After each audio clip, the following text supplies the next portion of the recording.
Bismillahirrahmanirrahim. Assalamualaikum warahmatullahi wabarakatuh. Untuk mata kuliah farmakoterapi 1, pertemuan pertama kita akan membahas tentang pengantar farmakoterapi. Sebelumnya kita akan membahas kontrak mata kuliah dengan tata tertib kehadiran kuliah minimal 75% dari total pertemuan. Jadi kalau adik-adik ada yang hadir pada satu tes ataupun UASnya saja, walaupun nilainya masuk, tetap tidak akan lulus. Kemudian kegiatan pembelajaran dilaksanakan sesuai jadwal. Nanti akan saya konfirmasi jika memang jadwalnya berhalangan. Kemudian toleransi keterlambatan 15 menit. Nanti ini baik saya maupun adik-adik ya. Jadi nanti bisa dikonfirmasi lagi kalau 15 menit masih belum dimulai perkuliahannya. Kemudian tugas dikumpulkan sesuai jadwal. Yang kemudian ini adalah tidak masuk kuliah karena sakit, disertai surat keterangan dokter dan lain sebagainya. Nah ini karena dalam jaringan insya Allah masih bisa mengikuti perkuliahan online ya adik-adik ya. Kalau misalkan sakitnya masih bisa ditoleransi, silahkan ikut saja, tetapi kalau memang tidak bisa sama sekali mohon dikonfirmasikan ke dosennya. Kemudian berpakaian sopan dan rapi masih berlaku karena akan menyalakan kamera, sehingga pada saat menyalakan kamera itu pakaiannya rapi, sopan, kemudian juga tempatnya nyaman yang memang dipergunakan untuk kuliah, bukan sedang di jalan ataupun di kendaraan.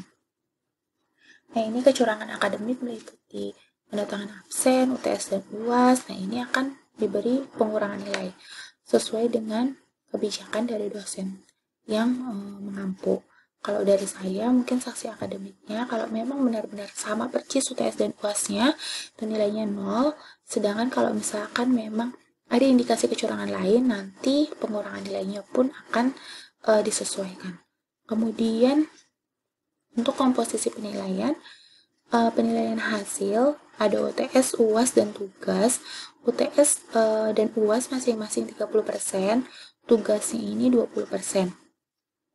Sedangkan untuk penilaian proses, di sini ada keaktifan, tetap akan saya nilai sebesar 20%, itu terkait dengan kehadiran, absensi, ataupun diskusi. Pada saat diskusi, apakah adik-adik ini aktif bertanya, atau misalkan ada temannya bertanya, ikut serta menjawab, seperti itu. Nah, itu akan saya lihat. Untuk materi ini, capaian pembelajarannya adalah yang pertama, mampu memahami definisi dan ruang lingkup dari farmakoterapi. Kemudian yang kedua, mampu memahami pengobatan yang rasional. Yang ketiga adalah mampu mengidentifikasi adanya drug-related problems atau DRP. Kemudian yang keempat adalah mampu menjelaskan metode SOAP. Jadi nanti sampai ke analisa farmakoterapi untuk metodenya saja. Contoh kasus nanti pada setiap penyakit yang akan kita bahas. Kemudian outline-nya yang pertama definisi farmakoterapi, yang kedua ada ruang lingkup farmakoterapi, kemudian ada identifikasi DRP tadi, penggunaan obat rasional dan metode SOAP.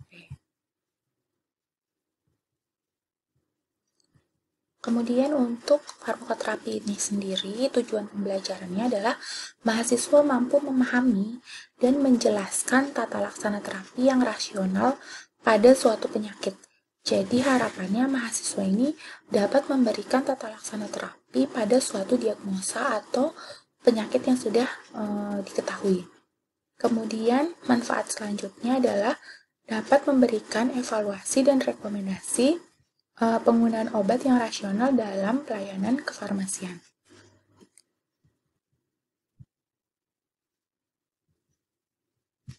Farmakoterapi itu sendiri merupakan suatu ilmu dari bagian farmakologi yang mempelajari tentang penanganan penyakit melalui obat-obatan. Jadi nanti kita adanya intervensi terkait pemilihan obat untuk suatu diagnosa yang sudah ditegakkan. Kemudian ruang lingkupnya yang pertama adalah memastikan keamanan penggunaan obat. Jadi obat tersebut dipastikan aman dan tidak menimbulkan efek selain efektivitas obat. Kemudian ketepatan penggunaan obat sama, jadi pemilihannya itu harus tepat dan harus sesuai dengan outcome atau keberhasilan terapi yang diinginkan. Kemudian penggunaan obat secara efektif. Dalam hal ini Tidak hanya efektivitas obat saja yang harus efektif, tetapi faktor-faktor lain yang mendukung peningkatan kualitas hidup pasien, misalnya biaya, kemudian waktu, dan lain sebagainya. Nah, di sini farmakoterapi akan ada beberapa data yang akan ditampilkan dalam farmakoterapi ini. Yang pertama adalah diagnosa. Diagnosa ini kaitannya dengan dokter, sehingga bukan kewenangan kita dalam menegakkan atau menentukan diagnosa. Oleh karena itu, saya hitamkan. Kemudian klasifikasi tipe atau subtipe penyakit. Di sini mungkin kita bisa menurunkan dari diagnosa tersebut gambaran klasifikasi tipe atau subtipe penyakitnya dari misalnya data lab atau anamnesa ataupun dari gejala klinis pasien. Kemudian faktor resiko. Faktor resiko ini biasanya pencetus dari penyakit tersebut.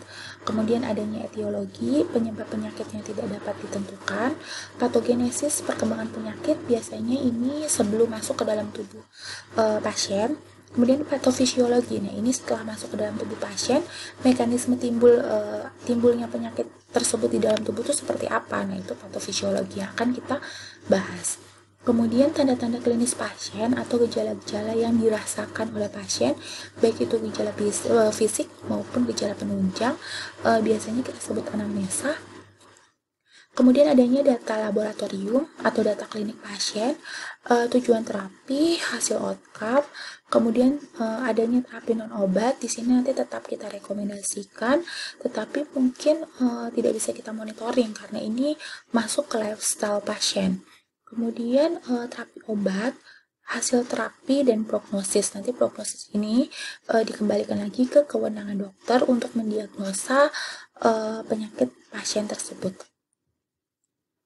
Dari farmakoterapi ini ada dua hal yang mempengaruhi. Yang pertama pasiennya itu sendiri, misalnya database pasien seperti apa tadi ya, terkait dengan diagnosa, kemudian usia, kemudian juga mungkin latar belakang dan lain sebagainya, yang bisa mempengaruhi kesehatan pasien tersebut atau prognosis penyakitnya. Kemudian riwayat penyakit terdahulunya seperti apa. Misalnya pasien tersebut ternyata pernah memiliki riwayat penyakit tertentu yang bisa memperparah diagnosa yang saat ini. Kemudian riwayat pengobatan penting dilakukan analisa. Kenapa? Karena khawatir kita ada timbulnya interaksi antara pengobatan yang sebelumnya dengan pengobatan yang akan kita pilihkan. Misalnya salah satu pengobatan tersebut ternyata belum berhenti, masih dilanjutkan. Nah, itu kan berarti harus kita pertimbangkan untuk pemilihan obat selanjutnya. Kemudian adanya anamnesa pasien ya, tadi gejala klinik, diagnosa, data klinik atau data laboratorium, terapi non obat, terapi obat, dan satu lagi yang penting adalah nutrisi. Kenapa? Karena nutrisi ini juga dapat bisa menyebabkan adanya interaksi obat dengan makanan. Itu sering sekali terjadi. Jadi efektivitas obat itu bisa berkurang ataupun justru meningkat secara drastis sehingga menimbulkan adanya toksisitas. Dikarenakan apa? Dikarenakan tadi adanya nutrisi yang tidak sesuai, yang tidak seharusnya digunakan bersamaan dengan penggunaan terapi. Faktor selanjutnya adalah dari segi obat. Nah, ini ada obat yang sama untuk banyak penyakit atau indikasi, misalnya amoxicillin, kemudian paracetamol. Yang kedua adalah derivat obat atau turunan obat ini memiliki mekanisme kerja yang berbeda. Contohnya adalah cloxacillin yang merupakan derivat atau turunan dari penisilin, tetapi dia itu tahan terhadap suasana asam dan enzim dari beta-laktamase. Sehingga dia bisa lebih bertahan jika ada paparan asam ataupun ada paparan dari pemecah enzim beta-laktamase, berbeda dengan benzilpenisilin ataupun penisilin G. Kemudian yang ketiga adanya beda dosis dan beda mekanisme kerja. Jelas ya di sini kalau misalkan dosisnya berbeda, mekanisme kerjanya berbeda. Contohnya apa? Contohnya aspirin. Aspirin itu bisa digunakan sebagai antiplatelet ataupun analgetik. Antiplatelet itu pengencer darah, dosisnya sekitar 150 sampai 300 mg. Tapi kalau kita naikkan dosis tersebut sekitar 300 sampai 900 mg, itu justru efeknya itu sebagai analgetik. Nah, kemudian beda rute, beda aturan dosis. Nah, ini juga sama. Jelas beda rute itu akan berbeda aturan dosis. Contohnya misalnya aciclovir, dia punya dua sediaan. Yang pertama adalah tablet, yang kedua adalah salep atau krim seperti itu ya. Nah, untuk yang tablet dia dosisnya 200 dan 400 mg, sedangkan untuk yang salep dia 5%. Beda tulisannya, beda aturan pakainya. Kemudian obat ini juga dipengaruhi oleh biaya atau kos ya. Jadi tidak semua obat kan tercover atau terklaim di asuransi, sehingga mau tidak mau pasti pasien itu harus mengeluarkan biaya untuk mendapatkan obat. Nah, ini sangat berpengaruh. Kemudian respon terapi individualisme. Jelas ya, respon terapi di dalam tubuh seseorang itu akan berbeda dengan lainnya. Kenapa? Karena memang ritme sirkadiannya juga berbeda, sehingga proses absorpsi, distribusi, metabolisme, ekskresinya juga akan berbeda. Kemudian ada definisi obat. Di sini menurut WHO merupakan substansi atau produk yang digunakan atau dengan sengaja digunakan untuk memodifikasi atau mengeksplorasi sistem fisiologis atau kondisi patologis tertentu yang bermanfaat bagi penerima obat tersebut. Dengan kata lain, merubah sistem biologis dengan berinteraksi secara langsung. Obat ini dapat menyembuhkan penyakit, mengurangi gejala, dan atau mencegah suatu penyakit tertentu. Respon obat nanti akan dipengaruhi oleh beberapa efek. Yang pertama, efek obat secara farmakodinamik, yaitu efek yang timbul akibat adanya dua obat atau lebih di dalam tubuh kita, sehingga kemungkinan adanya timbul beberapa interaksi. Nah, interaksi tersebut nanti akan kita bahas secara detail di interaksi obat. Salah satunya interaksi aditif, sinergis, dan antagonis. Kemudian untuk farmakokinetika, nah ini nasib obat dalam tubuh, jadi prosesnya ADME, absorpsi, distribusi, metabolisme, dan ekskresi. Kemudian respon obat yang dipengaruhi oleh faktor psikologis pasien. Nah, ini sangat berpengaruh sekali ya, karena biasanya psikologis pasien itu bisa menimbulkan sugesti tertentu. Contohnya terkait dengan kepercayaan pasien terhadap pengobatan yang dijalani, kemudian pengalaman pasien terhadap pengobatan ataupun tenaga kesehatan yang pernah ditemui, misalnya dokter, apoteker, perawat, ataupun tenaga kesehatan lainnya. Kemudian adanya riwayat timbulnya efek samping, jadi pasien tersebut memiliki pengalaman yang kurang mengenakan tentang timbulnya efek samping obat, sehingga mungkin pasien tersebut tidak mau lagi atau agak ragu untuk meminum obat tersebut. Nah, kemudian adanya kepuasan pasien. Jadi kepuasan pasien yang berlebihan itu misalnya untuk terapi antibiotik digunakan selama 3 hari dan harus sampai habis. Nah, pasien tersebut baru menggunakan 1 hari sudah berasa sembuh gitu. Jadi pasien tersebut menghentikan pengobatannya. Nah, itu contohnya seperti itu. Kemudian faktor psikologis lainnya nanti kaitannya dengan lingkungan sosial. Kemudian kondisi fisiologis organ, ini misalnya pada kondisi khusus ya, seperti geriatri atau lanjut usia, kemudian pasien anak-anak atau pediatri, ibu hamil, ataupun pasien dengan komorbid atau penyakit tertentu. Nah, ini aksi pengobatan termasuk rute pemberian. Ini contohnya misalnya rute pemberian yang benar dapat memberikan efek terapi yang maksimal. Ketidaktepatan rute pemberian akan memberikan kegagalan terapi atau bahkan menimbulkan efek samping obat. Tadi ya misalnya antacid seharusnya penggunaannya adalah dikunyah tetapi misalkan ditelan, nah itu bisa menurunkan efektivitas obat. Atau misalkan tablet ISDN harusnya ditaruh di bawah lidah, ternyata langsung ditelan, nah itu juga bisa menimbulkan adanya efek samping ataupun penurunan dari dosis obat di dalam tubuh. Kemudian lingkungan sosial, tadi kaitannya dengan faktor psikologis. Dalam pemilihan terapi kepada pasien, kita harus menganalisa atau menelaah terkait dengan temuan drug-related problems atau DRP. Nah, beberapa analisa DRP yang pertama adalah terapi yang tidak diperlukan. Jadi kita harus menelaah nih, di terapi pasien itu apakah ada terapi yang tidak diperlukan, atau terapi yang tanpa indikasi, atau terapi yang memang tidak sesuai dengan indikasi. Contohnya apa? Misalnya adanya duplikasi terapi. Jadi terapi dengan 2 antibiotika. Contohnya pada kasus ISPA diberikan azitromisin dan amoksisilin tanpa adanya indikasi yang jelas. Nah, amoksisilin di sini merupakan duplikasi terapi karena azitromisin saja sudah cukup untuk mengcover infeksi saluran pernafasan akut karena dia merupakan lini pertama. Kemudian tidak ada indikasi yang menunjukkan pasien tersebut butuh terapi yang diberikan. Misalnya amoksisilin pada kasus influenza.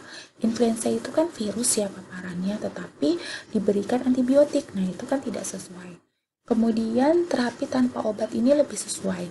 Jadi misalnya pasien tersebut hanya kelelahan, silahkan istirahat yang cukup atau merubah gaya hidup, tidak perlu diberikan obat dan lain sebagainya.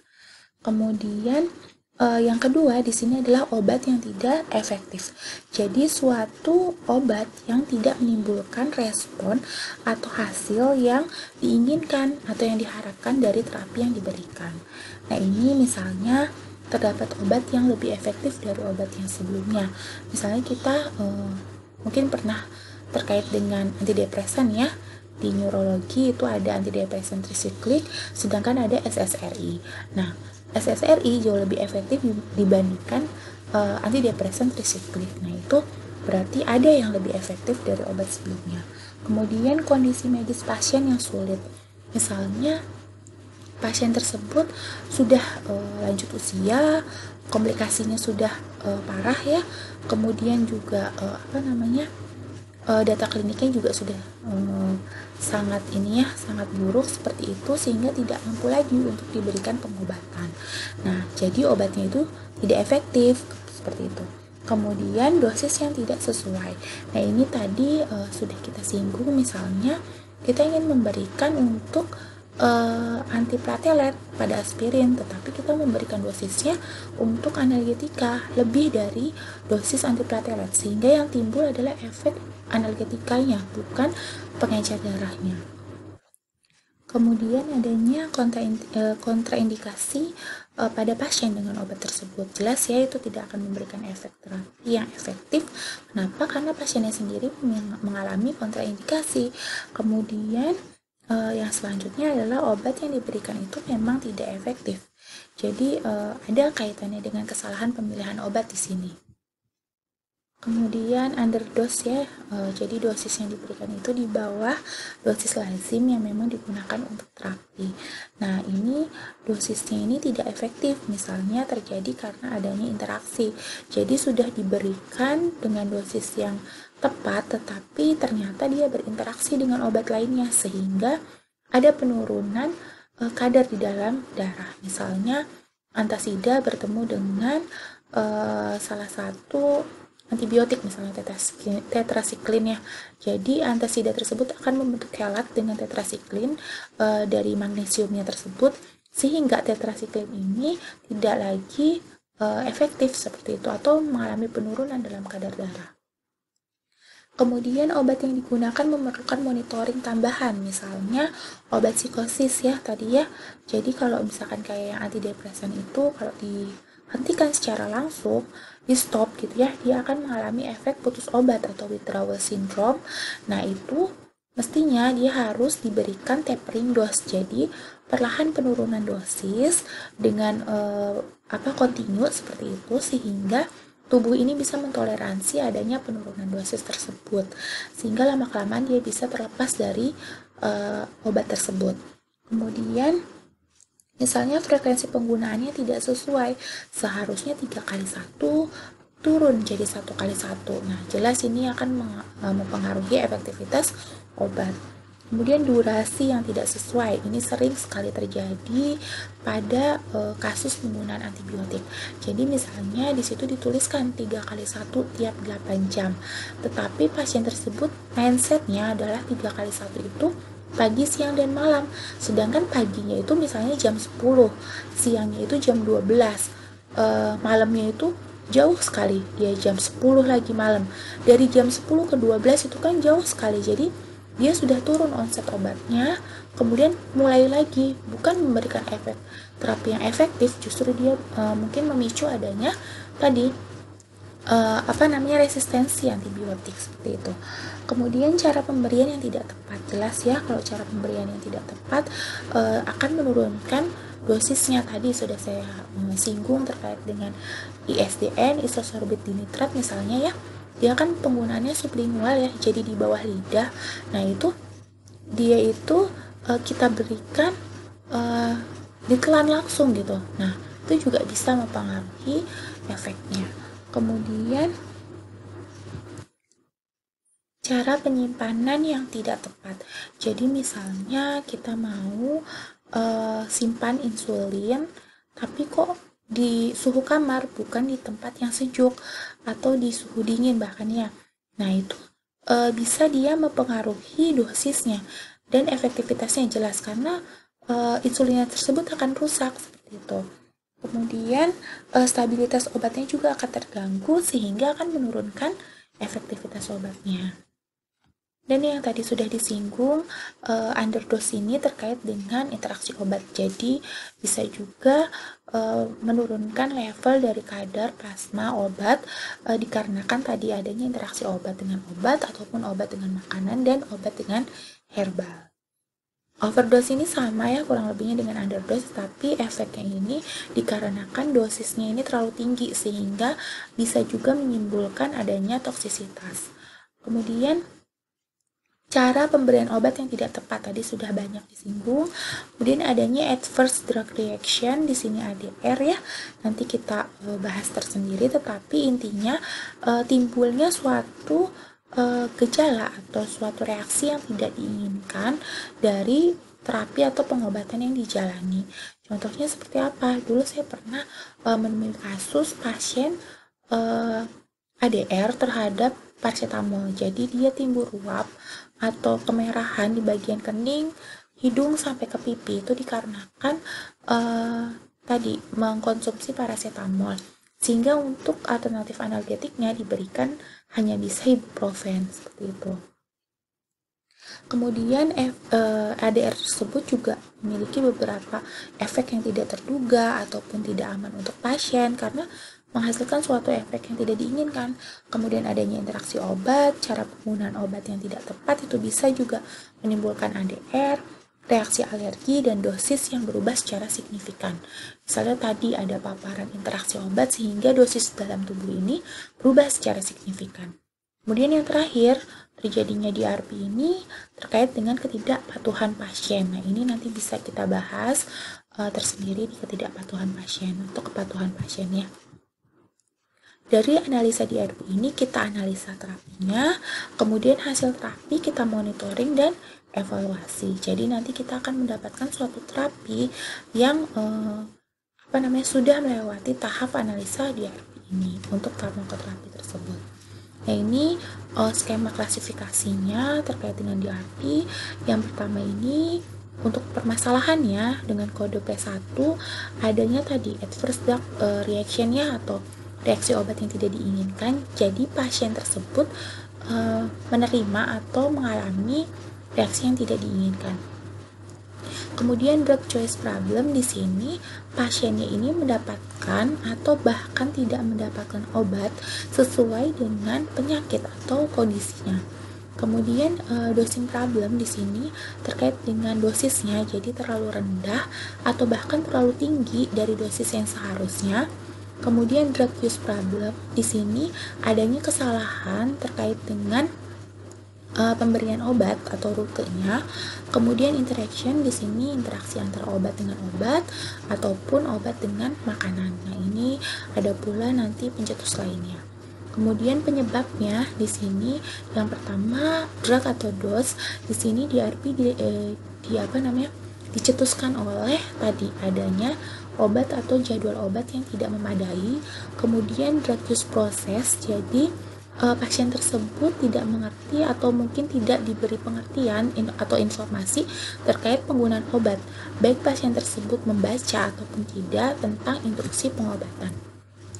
Kemudian informasi, jadi pasien tersebut kurang atau bahkan tidak diberikan informasi terkait dengan pengobatannya. Kemudian pasien psikologikal ini terkait dengan personality pasien, yang tadi ya efek psikologis.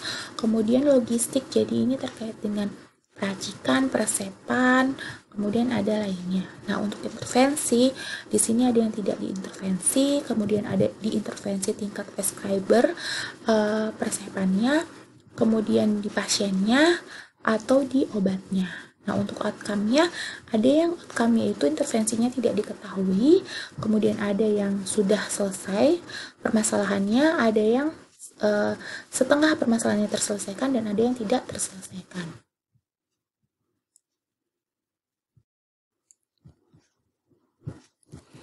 Adverse drug reaction ini definisinya adalah kejadian yang berkaitan dengan obat yang berbahaya dan tidak diinginkan, yang terjadi pada dosis yang digunakan oleh orang yang digunakan untuk profilaksis atau pencegahan, kemudian diagnosis atau terapi penyakit untuk pengubahan fungsi fisiologis. Nah, kaitannya dengan overdosis, kegagalan terapi, interaksi obat, ataupun adanya putus obat. Klasifikasi dari ADR ini ada dua. Yang pertama, reaksi tipe A. Jadi kerja kerja farmakologisnya normal, tetapi efek yang dihasilkan berlebihan. Jadi sebagian besar dapat diperkirakan karena kaitannya dengan dosis. Kemudian angka kejadian dan morbiditasnya itu tinggi, tetapi angka kematiannya rendah. Contohnya ADR yang disebabkan oleh kaptopril, misalnya batuk, seperti itu.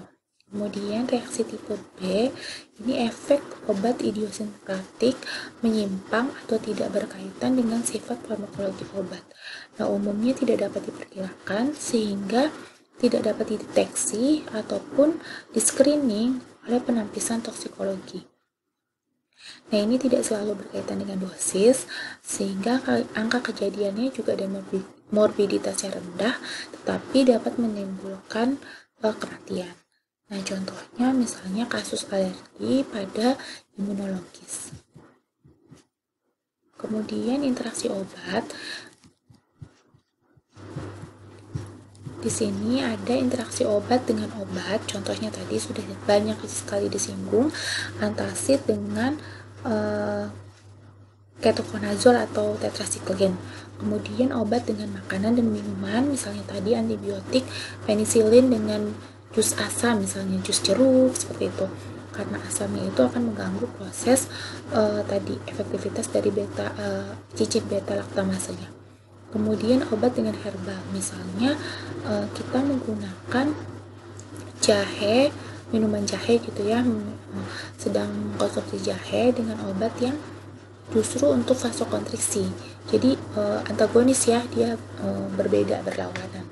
Karena jahe sendiri adalah vasodilator. Kemudian mekanisme interaksi obat dibedakan menjadi 3.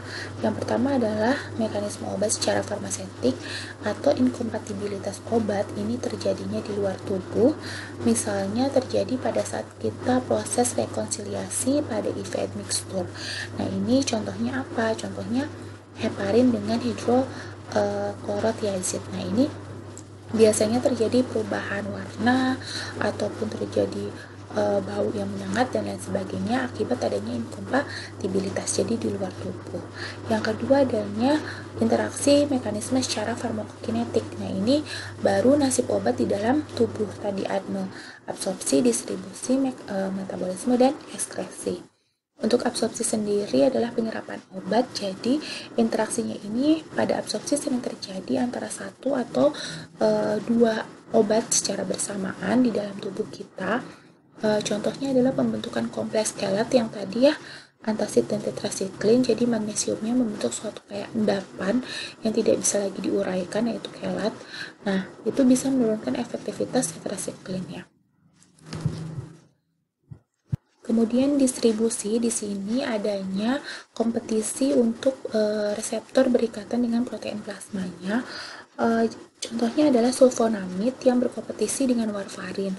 Jadi sulfonamid ini memiliki afinitas atau daya lekat dengan reseptor yang lebih tinggi dibandingkan warfarin, sehingga warfarin dalam tubuh ini akan justru rendah kadarnya walaupun kita menggunakan dengan dosis yang tepat.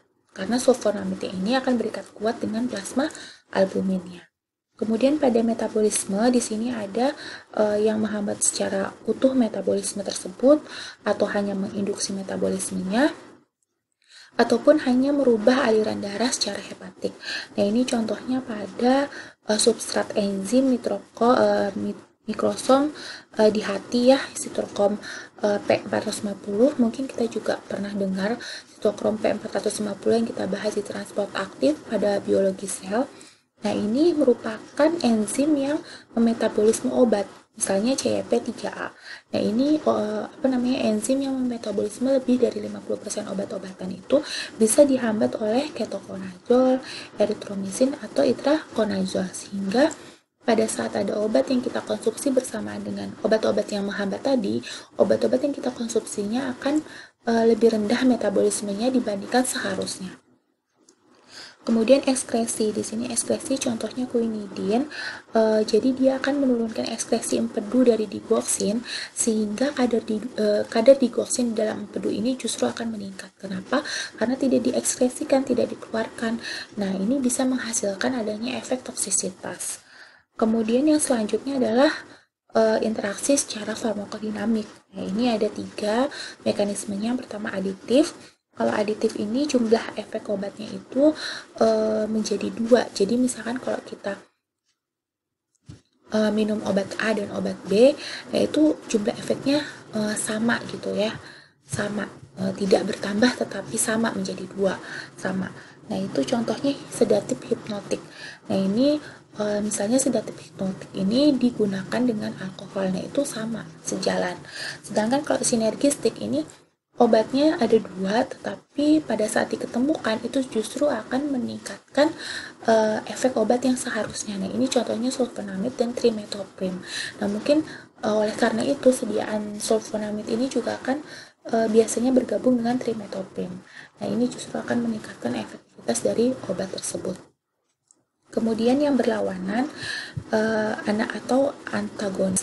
Contohnya beta blocker dan agonis B2 ya, pada asma, ataupun misalnya penghambat dopamin, misalnya haloperidol ya, dengan levodopa pada pasien Parkinson. Kemudian yang selanjutnya akan kita bahas terkait dengan kepatuhan. Nah, ini di sini sudah ada etiket tentang antibiotik ya, obatnya antibiotik. Di sini tertulis amoxicillin, antibiotik 3 kali sehari 1 tablet, diminum sesudah makan, dihabiskan. Menurut adik-adik, apakah pasien akan tetap patuh walaupun kita sudah tulis secara jelas? Kepatuhannya bagaimana? Nah, kepatuhan pasien ini sangat penting sekali.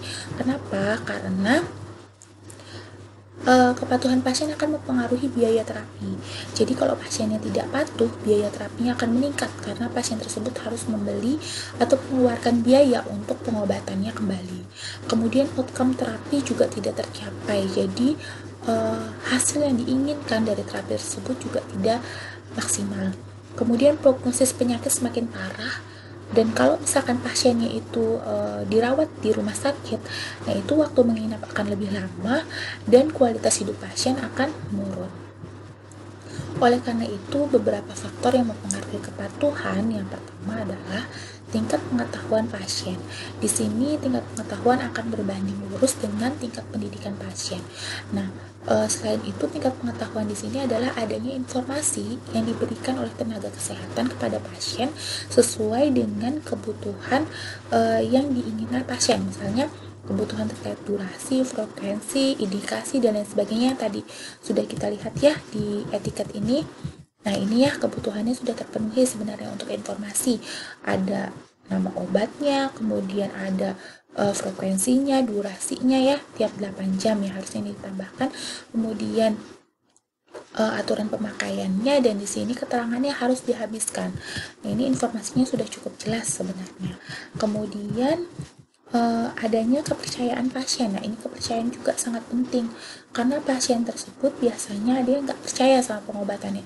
Kayaknya saya kalau minum obat ini pun tidak akan sembuh. Nah, seperti itu yang akan berbahaya. Kenapa? Karena sebenarnya pasti ada perubahan yang bermakna dari pengobatan yang dijalani seperti itu.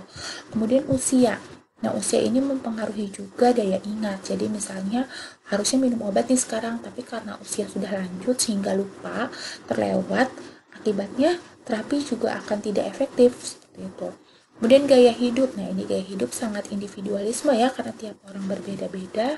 Gaya hidup akan mempengaruhi kepatuhan. Misalnya kerja secara monoton ya, sibuk gitu ya terus menerus sehingga lupa atau terlewat minum obat, ataupun sebaliknya misalnya gaya hidupnya justru meluang minum obat jadi malah terus menggunakan obat. Nah itu justru akan mempengaruhi. Kemudian polifarmasi ya, polifarmasi ini sangat berpengaruh sekali dengan tingkat kepatuhan. Kenapa? Karena orang akan jauh lebih malas menggunakan obat yang banyak ketimbang hanya satu. Misalnya kita diberikan obat 5 nih, pasti lebih malas daripada kita diberikan satu obat yang sama. Jadi solusinya adalah kalau misalkan obat tersebut masih bisa ada bentuk kombinasinya, lebih baik itu diberikan yang seperti itu daripada terpisah, karena pasien akan justru akan tidak patuh ya, kepatuhannya akan rendah. Kemudian biaya, ini kaitannya dengan kos ya, jadi nanti kalau misalnya pasien tersebut menggunakan asuransi, tidak semua mungkin di cover, sehingga biaya tersebut pun akan bisa memberatkan pasien. Misalnya pasiennya tidak ada biaya sehingga tidak bisa menebus obat, otomatis kepatuhannya juga akan berkurang. Aturan pemakaian, nah ini aturan pemakaian juga, kalau aturan pemakaiannya agak sulit, biasanya pasien juga akan sulit juga untuk mematuhi terapi ya, misalnya insulin ya. Mungkin kalau yang udah biasa, yang memang sudah konsisten akan teratur menggunakan, tetapi bagi pasien baru mungkin akan sulit. Misalnya disuntikan di abdomen ya, di bawah kulit, dicubit dulu kulitnya baru disuntik insulinnya. Nah itu kan agak sulit. Nah itu bisa menimbulkan ketidakpatuhan terapi. Kemudian tadi tingkat pendidikan kaitannya dengan tingkat pengetahuan. Nah ini efek samping obat. Misalnya untuk obat-obat yang tadi ya, seperti obat-obat yang ada efek samping ngantuk ataupun mual muntah, nah itu kan pasien kadang memilih untuk tidak meminumnya, misalkan dalam perjalanan nggak mau diminum dulu, malah justru terlewat, misalkan seperti itu. Kemudian kepuasan hasil terapi, nah ini juga berbahaya. Kenapa? Karena dirasa sudah sembuh padahal belum, ataupun dirasa sudah cukup terapinya padahal belum. Kenapa? Karena terapi tersebut ada yang keberlanjutan. Misalnya pada anak-anak zinc harusnya 10 hari, tetapi karena diarenya sudah berhenti, ibunya itu ya udah di stop aja. Padahal zinc itu harus keberlanjutan selama 10 hari. Nah, seperti itu. Nah, untuk menilai kepatuhan di sini bisa dilihat dari respon pengobatan, kemudian pemantauan terapi obat ya, atau PTO, atau TDM-nya, terapi drug monitoring, kemudian sistem pemantauan kejadian obat, rekam obat, dan laporan pribadi pasien. Nah, di sini mungkin bisa disesuaikan karena laporan pribadi pasien biasanya bersifat subjektif. Kemudian strategi meningkatkan kepatuhan obat antara lain adalah sistem dosis terpantau. Jadi kalau dirawat inap rumah sakit itu mungkin sudah UDD, unit daily dose atau one daily dose, jadi sudah dipaketkan satu hari ini obatnya apa, atau bahkan satu kali tiap minum itu obatnya apa saja. Kemudian alarm, jadi kalau misalkan di rumah mungkin pakai alarm bisa. Pengingat resep lanjutan, jadi kalau misalkan pasiennya tersebut ternyata harus kontrol lagi ke rumah sakit atau ke dokter tertentu, nah itu biasanya kepatuhan pasiennya jauh lebih meningkat karena memang dimonitoring seperti itu. Kemudian penyederhanaan regimen, jadi tadi kan ada polifarmasi yang banyak obatnya gitu ya, yang membuat pasien itu mungkin kadang males untuk minum obat. Nah ini bisa disederhanakan regimen obatnya. Kemudian informasi obat yang memadai sehingga pasien tersebut paham kenapa penting menggunakan obat dalam pengobatan tersebut. Jadi pasien tersebut akan lebih patuh gitu karena sama-sama tahu tujuan penggunaan obatnya apa, hasil yang diharapkannya juga apa. Kemudian manajemen yang lebih komprehensif. Nah, selain itu, kita juga harus memahami terkait pengobatan rasional. Pengobatan rasional ini didefinisikan oleh WHO bahwa pengobatan yang diterima oleh pasien ini harus sesuai dengan kebutuhannya untuk periode waktu dan biaya yang efektif. Nah, langkah pengobatan rasional ini yang pertama adalah menentukan diagnosis yang tepat. Jadi nanti kalau ini mungkin kewenangan atau kebijakan dari dokter. Nah, kita tidak bisa mendiagnosa suatu penyakit, kemudian memahami patofisiologis penyakit dan peluang untuk interview obat. Jadi kita harus paham dulu kenapa penyakit tersebut muncul dalam tubuh pasien, patofisiologisnya seperti apa, sehingga kita bisa memilihkan obat sesuai dengan mekanisme kerjanya untuk menghambat atau justru untuk meningkatkan suatu zat atau enzim di dalam tubuh. Kemudian memahami farmakologi obat yang dapat digunakan sebagai pilihan farmakoterapi pasien. Jelas ya, sebelum ini kan sudah dapat farmakologi ya, adik-adik ya sudah hatam ya semuanya. Jadi saya rasa mekanisme kerja obat sudah di luar kepala. Kemudian seleksi obat dan dosis yang optimal untuk pasien yang spesifik. Pasien spesifik ini biasanya seperti geriatri, pediatri, ibu hamil, ataupun pasien dengan komorbid tertentu. Kemudian seleksi efikasi dan toksisitas yang perlu dipantau. Monitoring obat ya, tadi TDM. Kemudian pengembangan dan jaga hubungan dengan pasien dalam proses pengobatan. Jadi kita harus tetap menjaga hubungan baik ya, bersilaturahmi itu baik dan penting. Kemudian kriteria obat rasional di sini yang pertama adalah tepat diagnosis, ini ranah dokter. Kemudian tepat indikasi penyakit, jadi terapi yang digunakan itu harus sesuai dengan indikasi penyakitnya. Tepat pemilihan obat, tepat dosis, tepat cara pemberian, sudah kita bahas ya di awal ya, sudah banyak. Kemudian tepat interval pemberian, ini kaitannya dengan durasi atau frekuensi, tepat lama pemberian ya, frekuensi. Kemudian waspada efek samping obat yang perlu kita waspadai, kaitannya dengan ADR. Kemudian tepat penilaian kondisi pasien, obat yang diberikan efektif dan aman, serta tersedia setiap saat dan harganya terjangkau. Jadi obat tersebut jangan tiba-tiba menghilang atau tidak diedarkan kembali seperti itu. Nah, itu kan akan sulit ya bagi pasien untuk menemukan obatnya, atau dengan harga yang sangat tinggi, padahal pasien tersebut adalah pasien asuransi yang tidak di-cover obat tersebut, misalkan seperti itu. Kemudian tepat informasi, tepat tindak lanjut, tepat penyerahannya, dan kepatuhan pasien. Jadi penyerahan ini juga harus tepat, misalkan pasiennya itu sudah usia lanjut, diserahkan ke bapaknya, ya tidak bisa, karena akan lebih cenderung kelupa ataupun kurang paham dan lain sebagainya. Serahkan ke keluarganya, sama kayak anak-anak, gak mungkin kita kasih ke anak-anaknya ya, pasti kita kasih ke orang tuanya untuk penyerahan obatnya, informasinya, dan lain sebagainya. Ya, kemudian identifikasi masalah penggunaan obat yang tidak rasional. Yang pertama adanya overprescribing.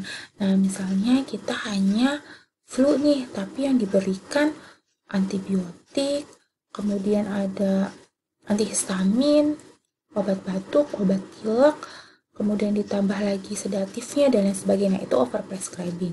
Kemudian underprescribing, nah ini prescription yang kurang. Tadi ya contohnya misalnya pada diare anak, nah itu kan seharusnya ditambahkan zinc untuk 10 hari, tapi tidak dituliskan seperti itu, nah itu kurang.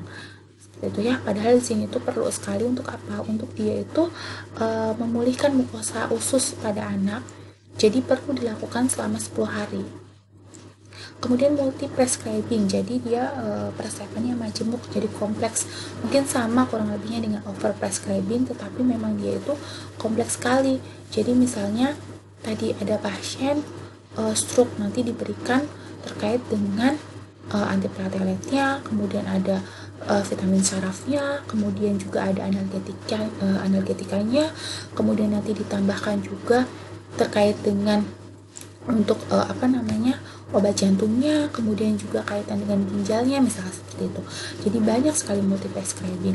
Kemudian incorrect prescribing, ini prescription yang salah. Kemudian dampak pengobatan yang tidak rasional ini bisa beberapa hal. Yang pertama, dampak pada mutu pengobatan. Jadi mutu pengobatannya akan lebih menurun. Kemudian dampak pada biaya pengobatan yang akan lebih tinggi. Dampak kemungkinan efek samping dan efek lain yang tidak diharapkan jauh lebih tinggi. Kemudian dampak terhadap mutu ketersediaan obat dan dampak injeksi lainnya.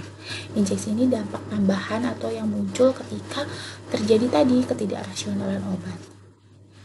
Nah, untuk farmakoterapi, tadi kan sudah kita paparkan beberapa hal yang kita perlu ketahui dalam pemilihan obat. Nah, ini metode penyelesaian kasusnya. Jadi, ada beberapa metode. Yang pertama, metode SOAP. Di sini ada subjektif, objektif, assessment, dan plan. Kemudian ada juga metode PAM, problem, assessment, atau action-nya ini salah, atau action dan monitoring. Kemudian ada metode FARM, di sini ada finding, assessment, resolution, dan monitoring.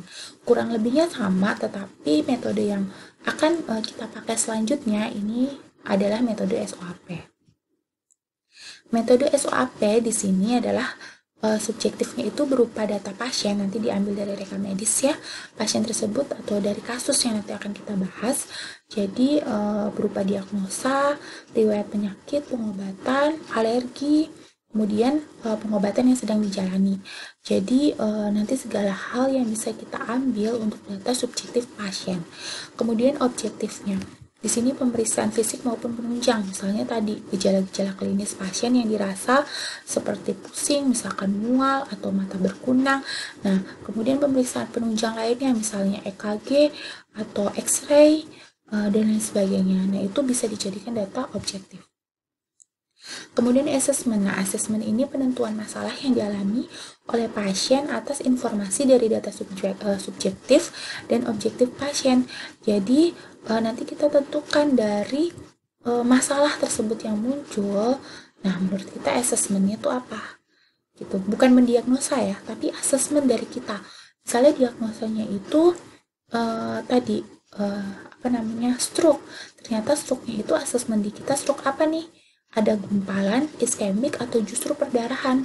Nah, assessment kita misalkan karena dilihat dari objektif pasiennya atau data penunjangnya atau data labnya seperti ini, oh ternyata ini stroke-nya iskemik bukan pendarahan, sehingga kita bisa lihat, bisa kita tentukan dan kita intervensi plan-nya nanti seperti apa, rencana dari terapi kita tuh seperti apa, penetapan terapinya, kemudian terapi farmakologinya seperti apa, tetapi sebelumnya itu biasanya ada terapi non-farmakologi. Kalau tidak bisa menggunakan terapi non-farmakologi, baru kita akan beralih ke terapi farmakologi. Kemudian farmakoterapi rasionalnya seperti apa, sampai ke pemberian konseling dan penetapan atau monitoring efek pengobatannya seperti apa. Ya, untuk mendapatkan suatu pustaka yang baik guna untuk tadi ya menganalisa suatu kasus di farmakoterapi, kita harus berlandaskan dengan evidence-based medicine. Nanti dapat ya mata kuliahnya. Nah, di sini cara pencariannya dengan apa? Dengan PICO. Yang pertama adalah pasien dan problem. Jadi kita harus mengetahui dulu nih pasiennya seperti apa, kemudian problem diagnosanya itu bagaimana. Nah, itu akan kita sesuaikan dengan pustaka yang akan kita cari. Misalnya pasiennya itu pasien stroke, ya jangan cari tentang gagal ginjal gitu ya, itu akan berbeda. Kemudian intervensi. Nah, intervensinya itu tergantung dari pemilihan terapi. Jadi kita bandingkan, ini juga kaitannya dengan comparison. Di sini perbandingan terapi yang diberikan. Misalnya satu jurnal itu memberikan terapi pada tadi ya, misalkan anak diare itu hanya antibiotiknya saja, sedangkan yang lain itu ada zinc. Nah, kita bandingkan zinc itu keperluannya untuk apa sih? Mekanismenya untuk apa? Seperti itu. Itu intervensi dan perbandingan tadi. Kemudian clinical outcome. Nah, tadi setelah kita baca, oh ternyata clinical outcome-nya itu jauh lebih baik pasien yang mendapatkan zinc dibandingkan pasien yang tidak diberikan zinc.